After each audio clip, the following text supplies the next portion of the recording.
Hello, everybody. This is Heather with the Leadership Heart Podcast, and I am super thrilled to have Jon Fisher on with me today.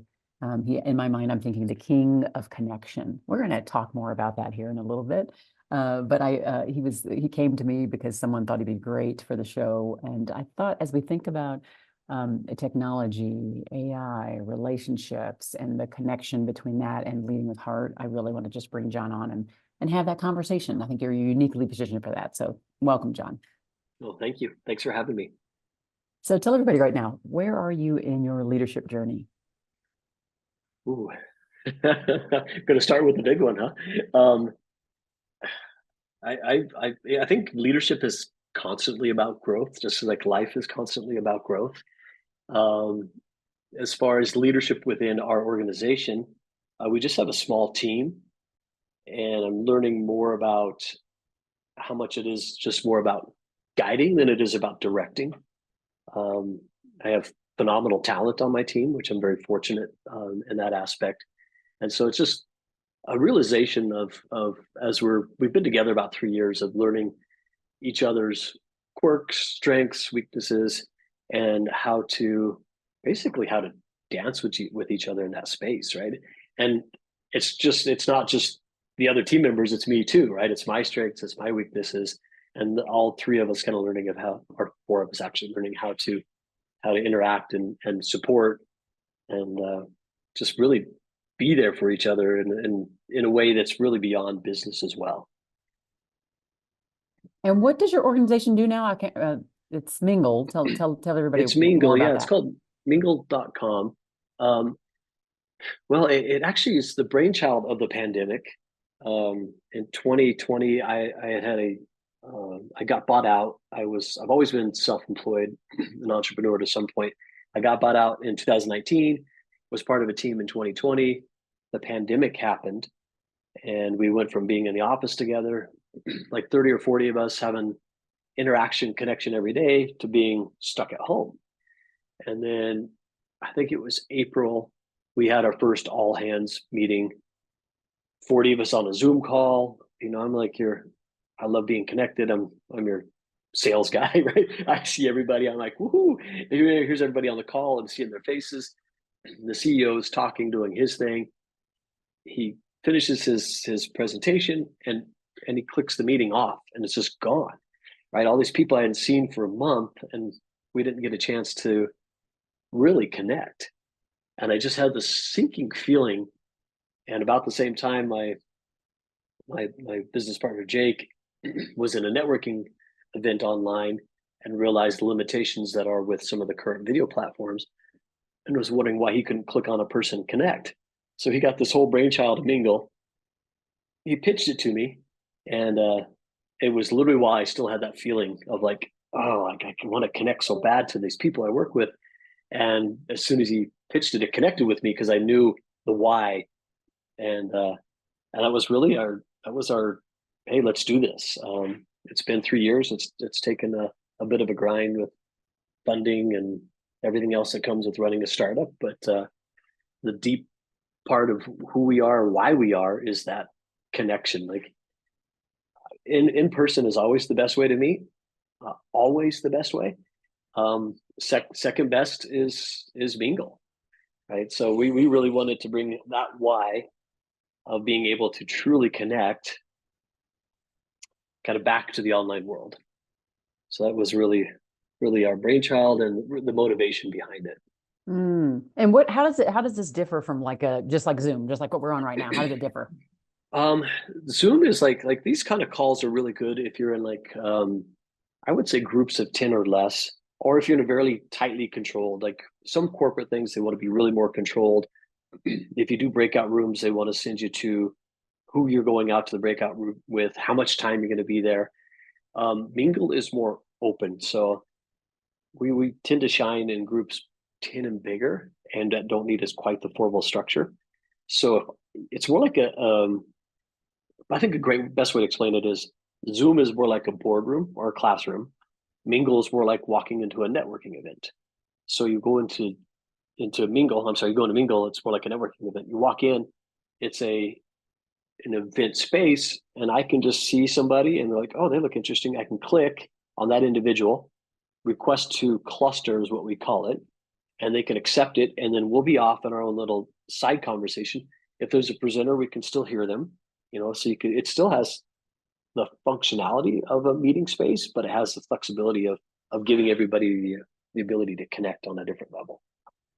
I love that idea. I think it is so important. And one thing I've discovered as a keynote speaker, where I'm usually speaking from those bigger stages and I'm looking around, and when I have them do interactions amongst each other, I can't often even pull them back. I'll be like, come back to me. And it takes them a couple minutes because they are like so excited to be with each other, to spend that time with each other. They're just like, that connection is so needed. And so I can see how a tool like this would really help with that. We do have a feature that we call it announcement, so you can speak over everybody. So if they are in their clusters, you can speak over them. So you're not out of a total loss of control. So you can reach them, because there's an ebb and flow to it, right? Of meeting, networking, and sometimes you got to get things done. Sometimes you have to connect. So we try to build the tools in there that make it more as close to being in person as you can. And we've actually branched out to doing hybrid as well. So like you as a speaker, we have it set up now where we can have you on the camera speaking, and you can have your live audience, you can have your miingl audience, and they could raise a hand. You can pull them up on stage. They can ask a question. The whole venue can hear it, and then they either exit themselves or you kick them off stage. So we're really tooling with that hybrid type feel as well. We've done it with several local groups here. Oh, very nice. Very nice. I would think that event managers and planners and stuff would be really interested in that. I'm assuming you're trying to get in front of more of them as well. We are. Yeah. Those that are looking for that hybrid field where you can still have a personal touch. Sometimes it truly is about blasting the information out. We're more of a fit if you want to kind of create a two-way communication and a connection amongst audience members, both virtual and live. I love that a lot. I love it a whole bunch. So I'm curious, is this the first time you've I think you said this is not the first time you led a startup. You said you have been an entrepreneur before. And I have, yeah. I've been pretty much self-employed about 20 years now. Oh, wow. I got my start in the insurance world.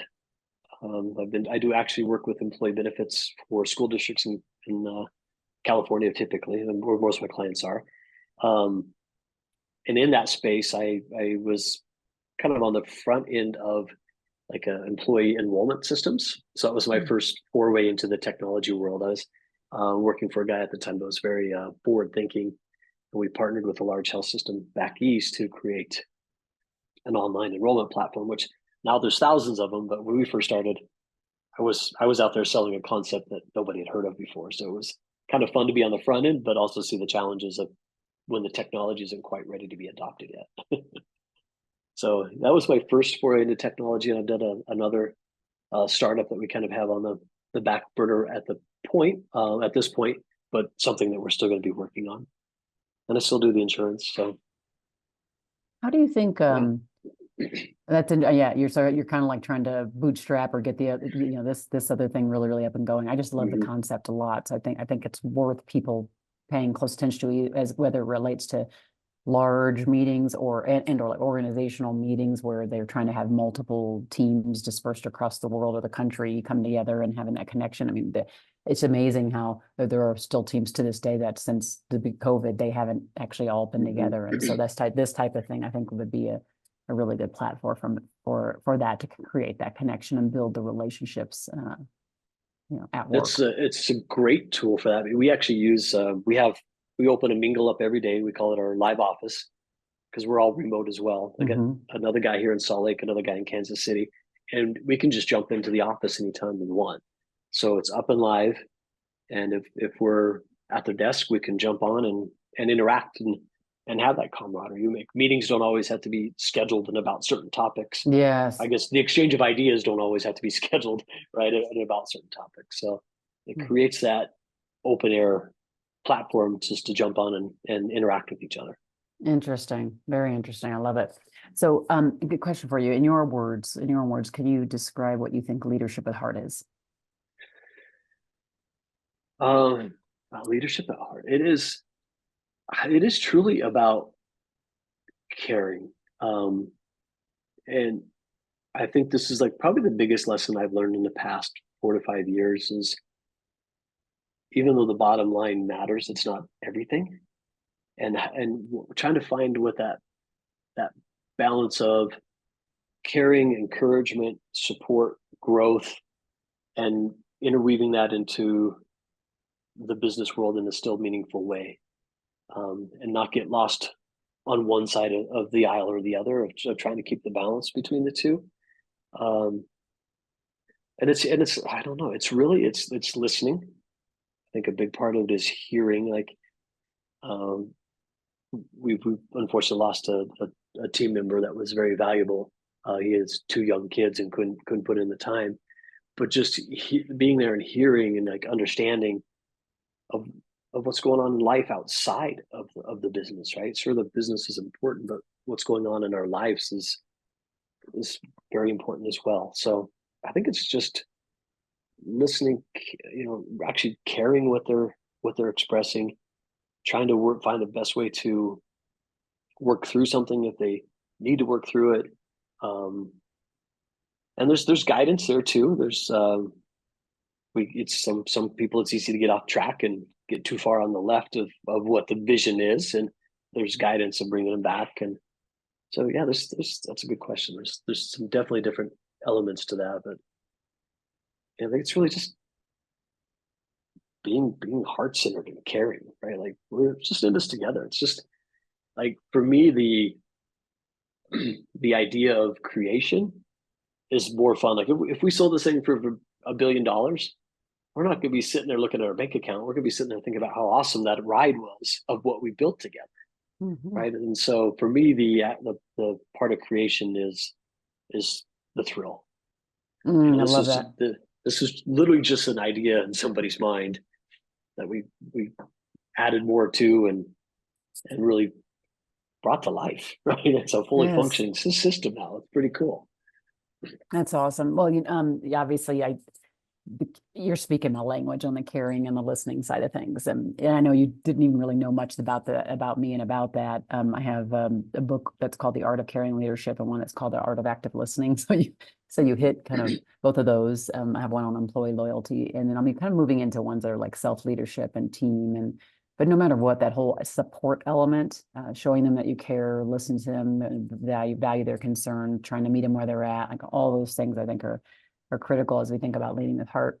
And I was talking to someone before I was talking to you, and we were saying, that sometimes organizations and leaders, they're looking so much at the balance sheet and the P&L, and we need to do that. But we can't really impact those in real meaningful, long-standing ways unless we impact the people in the front of that. So that's the team members driving forward, the customers willing to buy the products or services we're marketing. And so if we don't take that time to lean in and show up with care and heart with those people, then we can't get to the end results we're looking for anyway. Not sustainably. We may get a short-term thing, but not sustainably. And so I think the organizations and the leaders that lean in, and I mean really lean in, to maybe the discomfort or the uncomfortable of this, like not even knowing what an employee needs or wants, but just be willing to hear it, whatever that is, and then decide if there's something that can be done about it and trying to move forward, with actions to show kind of compassion for them, I think you said what I feel is really a key component in it is, and it's in the grand scheme of things, it's a relatively newer term for me. It's active listening. I've learned more of what that means and tried to incorporate that in my interactions, not just in business, but in life in general. Yeah. I think we typically, I don't want to like do this broad stroke brush, but a lot of us will just listen to respond. And I noticed how much of that was within myself, and especially maybe having the male brain on top of it, right? To listen to fix, right? I want to fix it. I'm going to listen so I can fix it, right? And then trying to be aware enough to step back from that and just lean into the listening. It's not a normal skill set for me. It's definitely a muscle that I have to work and really try to expand that. But active listening, I think, is probably I learned it, I think about 2 years ago is when I first heard it. I'm like, all right, that feels right. Like, there's something here for me to learn. If you check out the cycle of active listening inside the Art of Active Listening book, it goes even deeper than what you learned 2 years ago, and so it looks more holistically at what active listening looks like and how in the end people do truly feel heard, valued, and understood. I have to say that it is not a natural thing for any of us, including me who writes and speaks about it. It is something that you have to be super intentional about. And I always say, I mean, you're probably more poised to be the person who can do it because you already have this thing, you already have the strong gut heart connection kind of thing. And so because you have that, it's so important as we listen that we are almost become like an open receptacle. So it's like loosen up, like open receptacle, like there to receive whatever's there. It doesn't mean that what we receive is a positive thing or feels good or like a something that like that we're expecting, right? We just don't know. The whole point is that we're going to seek. And I always liken the seeking to like a waterfall or some place where you went on this vacation and when you went on that vacation, there's one place you knew you were going. You didn't care what happened, but you were trying to get to that thing. And for me, I was thinking about this place when I went to visit Seattle, and I went to this. It was a beautiful waterfall, and so for me, I had a journey down there. Like, oh, I don't know where I'm going, and it was a little bit rocky. And when I finally get there, I'm like, ah. But I didn't know what to expect. Someone had told me it was going to be beautiful, but I didn't know what to expect. But I was journeying there, and I was willing to go the journey. And I think with Mhm. listening, that's the key: is we are on a journey to discover the truth of another, and we might not like the truth we find, but it is their truth, Mhm. and then we have to respect what we find there, and then decide how we're going to act upon it. So. I think of listening, just like I said, much more holistic, much more deeply. And I think that open receptacle idea of like just taking in what's going to be there and all of a sudden going, huh, like I didn't expect to get that truth. Yeah. Okay, well, now what do I do about it? And walking through what to do about it, A piece of it for me is learning to be open to the feeling, like you're saying, that open receptacle. And Mhm. for me, that was to feel more into what a person may be saying instead of just honing in on exactly the words and being analytical or being too focused on just what too literal. I think I can get Yeah. very, very, very little when somebody says something in my interpretation of the words. And for me, it's like that leaning in is like the feeling of we try to get a broader sense of just the words that are coming out. I love it. I love it. I love it. So can you ever think of a time now that we know about what you think leadership with heart is, and we talked about this, can you think of a specific time when maybe you just didn't show up that way? Like you didn't show up as the person who's Yeah. supportive. You didn't show up as the manager or the leader or the person who you did show care and uplift. And if you can think of a specific time where you didn't show up that way, and then what did you Oh, do? What totally. did you do Yep. to kind of like, is there a specific time you can share with the listeners? And then what did you do to kind of come out of it where I'm not saying you're perfect because none of us are, but where you became more enlightened and you realized maybe it was this whole thing you learned 2 years ago, but I don't know, just share a story with us if you could. Yeah. We'll get right into the good stuff here. I'm 53. I had my I'll call it my full midlife crisis right before I turned 50. Um, and my existential crisis, and it went for a couple of years. So it is interwoven into our journey of the startup as well. And there was times I just didn't show up, not even physically, right? So forget about the emotional aspect, the supportive aspect. John's body wasn't even there because I was just going into the deeper realms of what matter in life. I went through my full. It was an age related thing. It was I'd gone through divorce and raised my kids mostly by myself, and then like that responsibility shifting. There was a piece of that. There was a piece of just the simple of like really what matters in life. Like it was this full crisis, and it was I think it was pushed on even a little bit by the COVID, by being isolated on top of it. Excuse me. So I went through that, and my team, I would say, held me very gracefully in that space. It was nice to come back and Mm. just go, sorry guys, like I don't even have an excuse. I don't know what's going on. I don't know where I'm at. I don't know what's important. Like, and ultimately that just led to my awakening as a human being, like my spiritual awakening. Like that grueling thing I went through shifted me dramatically to where I want to be an active listener now. I want to help people. I want to step in and show up in a different way. Like I love the entrepreneur creative side of this business, but I also like my favorite thing to use Mingle for. Like we got this some amazing woman here. Her name is Robin Hewling. She does this women in leadership lunch, and I love to sponsor that, right? Because I'm like, oh, this is cool. Like I can align with this, and so yeah, that whole thing I went through of kind of losing who I am and coming back into who I am in a more expanded sense with my team still there holding that space compassionately. It was just a beautiful lesson for me that it's Was okay. there a It's trigger? okay. Like Um, what I mean by that is like, so you went through it, and then what made you come out on the other side? Was there a trigger? Was there something that made you come out on the other side and then yeah. obviously see the grace that was present there? Um, yeah, it was a lot of work that I did within myself. I found this lovely man that I have as a mentor, and to this day, he's like a father, a brother, a comrade, a mentor. He's like this incredible human being with so much wisdom that I really just leaned into his teaching and his way of teaching, and um, it was in that space that I just realized these a lot of what was blinding me was my own stories, and Mm, being able to step through that. So it was more of a process than it was a trigger to kind of come back and connect, plug back into reality, for lack of a better term. Um, More so than just a part of the journey. And like, I do have responsibilities. I do have these incredible guys. We've gotten a lot done. We're going a great direction. I just needed to allow myself that and give myself grace in that. And like, it's part of being human, mm. right? This concept of perfection and performance, and you're only worth whatever your bank account is. Like, I don't know, it was just so much crap that it just, I didn't want to carry with me. And so, yeah, Mm. part of the crazy journey.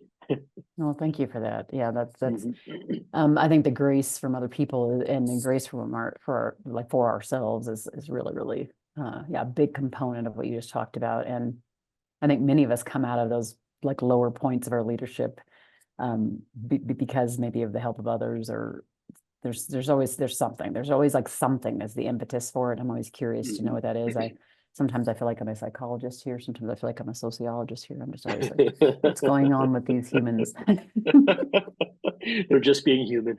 Yeah, and I love it. I love all the humanness, and I wish more people would lean into that, because it's in those times, in those moments where people might be down, that you have the opportunity to shine, to really lift them up, and for them to see that there's people outside of themselves, outside their families, that do care and that want to be Mhm. good people, and we can all demonstrate that through our choices. So I Yeah, appreciate that. it really does feel like there's a bit of a cultural shift happening in this area of just more self-awareness, more grace, more forgiveness. Like, I don't know if it's just because I've opened it up within Mm. myself, but I feel it more within our society. Mm, love it. Love it. Love it. Mm. So now we're at the point of the episode where you can ask me any question that you like. Any question related to workplace culture, anything with leadership, whatever. Just ask me whatever you like, and then I'll answer. I Yeah, don't no, even I know what would. it is. So I love getting to like the moment that, if there's a moment or part of the year path that you're like, oh, I'm going this direction, like, because like to step into the keynote speaker space, that doesn't just happen overnight. That's a lot of development. That's a lot of coaching, a lot of knowledge that's been gained. So, like, what was in your path that led? Let's just go keynote speaker first, and then we'll go into author yes. second. Oh boy. Ooh. I would have to say the journey is interesting. And I just posted something today because I achieved this big thing, became a certified speaking professional recently, and it's like only 20% of the speakers in the world have this designation. And what I remember about the speaking thing is I remember being about 8 years old, and I watched Jesse Jackson. I don't even know who he is, but he was speaking at some kind of rally. And I was just a kid, and I didn't know much about him, and don't particularly love him now. But I mean, but at that point, I just saw this man who I was like, wow, look at all those people like watching him, and look at how great he is at speaking. And I thought, oh, one day I want to do that. And then it Mhm. kind of went, it kind of went away, and I was just going about my way. And I think at that point, my grandmother was pushing me to be a lawyer. And so my whole focus became like, how do I become a lawyer? What do I do? How do I do this? And so went down that path. But that little seed was already planted. Just the presenting and just having that influence over others, and changing people's minds and their hearts by your words and stuff like that Mhm. just started early. And then, of course, the lawyer thing kind of kept that going. I'd been training and speaking the majority of my career and leading people. And so a lot of this stuff I've been like in it, knee deep in it, but not saying I'm going to just like lean into just being this thing. Which I don't have. By the way, I'm a speaker and an author. I'm a consultant, and I do workshop training. So I do a lot of different things all in that space of like human and organizational development. Um, but at some point, I have 4 children, and I give myself permission at some point. I go, you know what? I've been holding myself back because I have kids, and I know I'm gonna be traveling a lot, and I really don't want to be away from them. And then I say, but wait a second, you get to say yes or no. Like, you don't have to say yes to everything. Wait, you actually can start this. And so I just gave myself permission to do it, and said I can say yes or no. And I put the big rocks on my calendar so I would not negotiate when I was going to not be away from, not to be away from my kids. And then just started to do it. And so 2019, I had like a certain amount. 2020, during the pandemic, was huge. My growth was massive. My speaking growth. I did a lot of speaking engagements right in my home studio. I had to create a studio in my Wow. basement that feels like an actual new studio. I'm not in it now. I'm just on That's my I'm cool. in my kitchen table right now. Um, and I just a little bit, and it's been an evolution. It's been an evolution, and I'm learning to like myself a lot more. I'm learning to lean into my mission and my purpose on this planet. And when I do that, everything kind of comes together. So yeah, that's where it goes from. Do you feel like you're living your purpose? I Mhm. love that you brought that up. Okay. Absolutely. Absolutely. Yeah. Yeah. Yeah. And it gets clearer and clearer every day. Mm. Every day I'm just like, oh my goodness. Every time I talk to a client who either chose me to speak, or someone who's coming to me because they wanted us to do workshop work with their leaders, or whatever it is. And each time I'm just like, this is exactly what I'm supposed to be doing right now. Yeah. That's fantastic. And it's That's a not good about feeling. me. It's not about me. It's like for me, That because I'm a faith-based person. So for me, it's all about me being the vessel to help other people. And so that's kind of how I see myself. I love that it's not about me. That was a big lesson I learned in the past couple of years. It's in our very Western individualistic society. It's so easy to get into the me realm. That's about everything's about me, and Yeah. this realization that it's about us. It truly is. I love that. Like I don't think a whole lot. There's not a whole lot else that matters. So um, for people who are listening right now, what might be a couple pearls of wisdom you might leave them with as they think about their leadership journey? They think about the road they're on. There could be some challenges. What might be a couple of pearls of wisdom you'd leave them with? um, oh man, I think the number one would be the importance of the listening, developing listening as a skill. So that active listening would be pretty close to the top of the list. If you're in a leadership position and you're not a caring person, I don't know how that's going to pan out for you. I don't believe anybody really truly isn't a caring person. I think we just tend to get disconnected from that. So if you feel that you're not, maybe work to get reconnected to that part of your being. Um, and within that is like we're growth.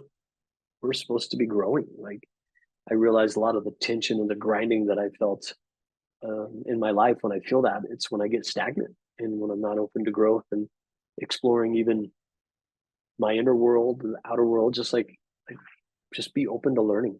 And it can come from anywhere and everywhere. Like any one individual can teach you a beautiful lesson. I've had so many people come into my life these last couple of years that they teach me these kind of reverberating lessons. Like I'll have this great interaction with them, and then a couple months later, I'll get this new awareness of what was really going on, or what they said, and um, so it's just that openness, awareness of to keep growing. Mm, It's life mm. is just about growth. Thank you for that, John. I always talk about that this journey to leading with heart or carrying leadership is a journey, and it's not about perfection. It is about continuous improvement and getting a Mm, little bit better each day. And And it is doing a lot of that internal work, isn't it? All that like hard internal work. We have to do this consistently, and it's like we do it and we feel like we're doing better, and then we got to do it again, and so we have to keep going back to it. And I think people assume when I talk about caring leadership or supportive leadership that it's always about caring and supporting others, but it is first about caring and supporting ourselves. So I appreciate you came at it that way. You brought up the P word, the perfection. That's that word is a curse and a blessing all at once, right? And trying to lean into the paradox of like there's no such thing as perfection and you already are perfect as you are, right? Like just trying to lean into that is where I've been at in my life as well. That perfection can really hold you back if you think it's the next level up or the next bar or the next step away that you'll reach that perfection.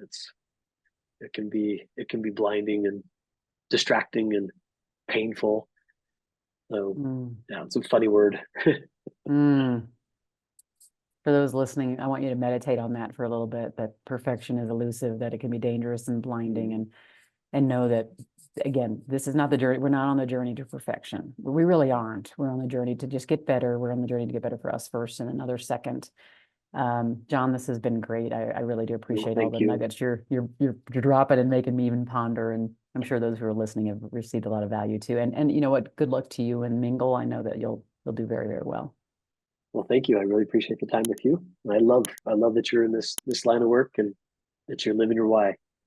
Beautiful thing. So thank you. And thanks everybody for listening to the Leadership with Heart podcast. Be well.